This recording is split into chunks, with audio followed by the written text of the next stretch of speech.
नमस्कार दोस्तों, episode SFM channel पे आपका एक बार फिर से स्वागत है। आज हम आपके सामने लेके आए हैं पौराणिक कथा, जिसमें हम आपको बताएंगे कि एक बार भगवान श्री कृष्ण और अर्जुन के बीच में भी युद्ध हुआ था। इसके पीछे का क्या कारण था, तो आइए जानते हैं पौराणिक कथाओं के आधार पे। एक बार महर्षि गालव जब प्रातः काल में सूर्य को अर्घ्य प्रदान कर रहे थे, उनकी अंजलि में आकाश मार्ग में जाते हुए चित्रसेन गंधर्व की थूकी हुई पीक गिर गई। मुनि को इससे बड़ा क्रोध आया। वे उसे श्राप देना ही चाहते थे कि उन्हें अपने तपोनाश का ध्यान आ गया और वे रुक गए। उन्होंने जाकर भगवान श्री कृष्ण से फरियाद की। श्याम सुंदर तो झट से प्रतिज्ञा ली 24 घंटे के भीतर चित्रसेन का वध कर देने की। ऋषि को पूर्ण संतुष्ट करने के लिए उन्होंने माता देवकी तथा महर्षि के चरणों की शपथ ले ली।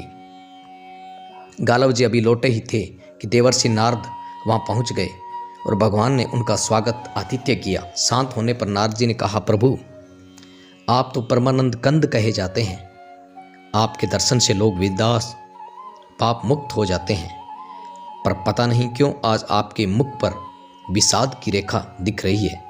इस पर श्याम सुंदर ने गालव जी के सारे प्रसंग को सुनाकर अपनी प्रतिज्ञा सुनाई। अब नारद जी को कैसे चैन आता, आनंद आ गया। झटपट चले और पहुंचे चित्रसेन के पास। चित्रसेन भी उनके चरणों में गिरकर अपनी कुंडली आदि लाकर ग्रह दशा पूछने लगा। नारद जी ने कहा, अरे तुम अब यह सब क्या पूछ रहे हो? तुम्हारा अंतकाल निकट आ पहुंचा है। अपना कल्याण चाहते हो तो बस कुछ दान पुण्य कर लो। 24 घंटों में श्री कृष्ण तुम्हें मार डालने की प्रतिज्ञा ले चुके हैं। अब तो बेचारा गंधर्व घबराया। वह इधर उधर दौड़ने लगा। वह ब्रह्मधाम, शिवपुरी, इंद्र, यम, वरुण सभी के लोकों में दौड़ता फिरा, पर किसी ने उसे अपने यहाँ ठहरने तक नहीं दिया। श्री कृष्ण से शत्रुता कौन उधार लेता? अब बेचारा गंधर्वराज अपनी रोती पीटती स्त्रियों के साथ नारद जी की शरण में ही आया। नारद जी दयालु तो ठहरे ही। बोले, अच्छा यमुना तट पर चलो। वहां जाकर एक स्थान को दिखाकर कहा, आज आधी रात को यहाँ एक स्त्री आएगी।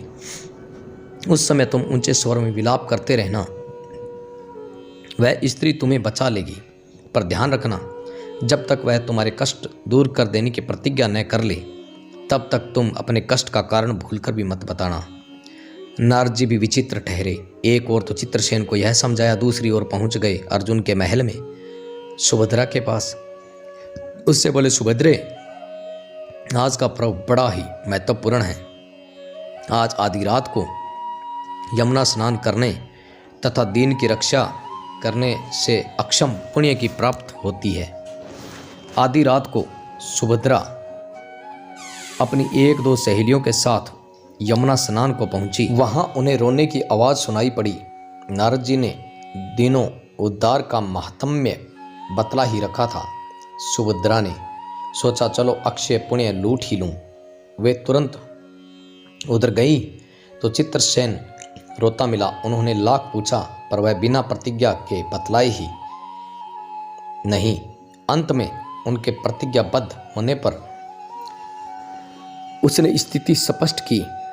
अब तो यह सुनकर सुभद्रा बड़े धर्म संकट और असमंजस में पड़ गई। और एक और श्री कृष्ण की प्रतिज्ञा, वह भी ब्राह्मण के लिए, दूसरी ओर अपनी प्रतिज्ञा। अंत में शरणागत का निश्चय करके वे उसे अपने साथ ले गई। घर जाकर उन्होंने सारी स्थिति अर्जुन के सामने रखी। अर्जुन ने सुभद्रा को सतावना दी कि कहा कि तुम्हारी प्रतिज्ञा पूरी होगी।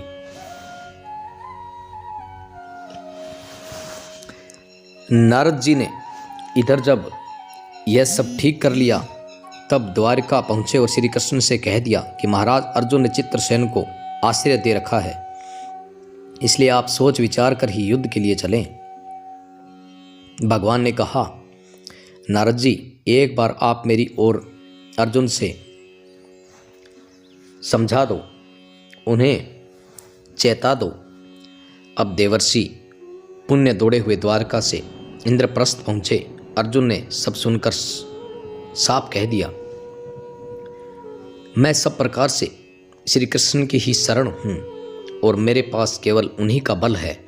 तथापि अब तो उनके दिए हुए उपदेश शास्त्र धर्म से कभी विमुख न होने की बात पर ही दृढ़ हूँ। मैं अपने बल पर ही अपनी प्रतिज्ञा की रक्षा करूँगा। प्रतिज्ञा छोड़ने में तो वे ही समर्थ हैं। दौड़कर देवर्षि अब द्वारका आए और ज्यों का त्यों अर्जुन का वृत्तांत कह सुनाया। अब क्या, युद्ध की तैयारी हुई।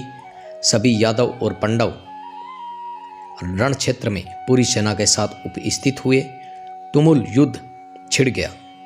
बड़ी घमासान लड़ाई हुई पर कोई जीत नहीं सका। अंत में श्री कृष्ण ने सुदर्शन चक्र छोड़ा। अर्जुन ने पाशुपतास्त्र छोड़ दिया। प्रलय के लक्षण देखकर अर्जुन ने भगवान शंकर को स्मरण किया। उन्होंने दोनों शस्त्रों को मनाया। फिर वे भक्त वत्सल भगवान श्री कृष्ण के पास पहुंचे और कहने लगे, प्रभु, राम सदा सेवक रुचि राखी, वेद पुराण लोक सब राखी। भक्तों की बात के आगे अपनी प्रतिज्ञा को भूल जाना तो आपका सहज स्वभाव है। इसकी तो असंख्य आवृत्तियां हुई होंगी। अब तो इस लीला को यहीं समाप्त कीजिए। बाण समाप्त हो गए। प्रभु युद्ध से विरत हो गए। अर्जुन को गले लगाकर उन्होंने युद्ध श्रम से मुक्त किया। चित्रसेन को अभ्य किया। सब लोग धन्य हो उठे। पर गालव को यह बात अच्छी नहीं लगी। उन्होंने कहा, यह तो अच्छा मजाक रहा।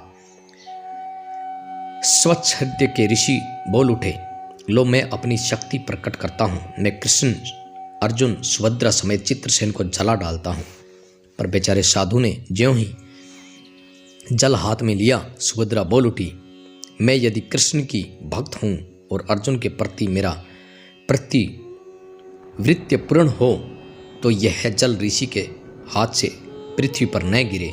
ऐसा ही हुआ। गालव बड़े लज्जित हुए। उन्होंने प्रभु को नमस्कार किया और वो अपने स्थान पर लौट गए। तदंतर सबो अपने अपने स्थान को पधारे। आज की कहानी में बस इतना ही। ऐसी ही रोचक पौराणिक कथाएं सुनने के लिए हमारे चैनल को सब्सक्राइब कीजिए और साथ में बेल आइकन दबाएं। धन्यवाद।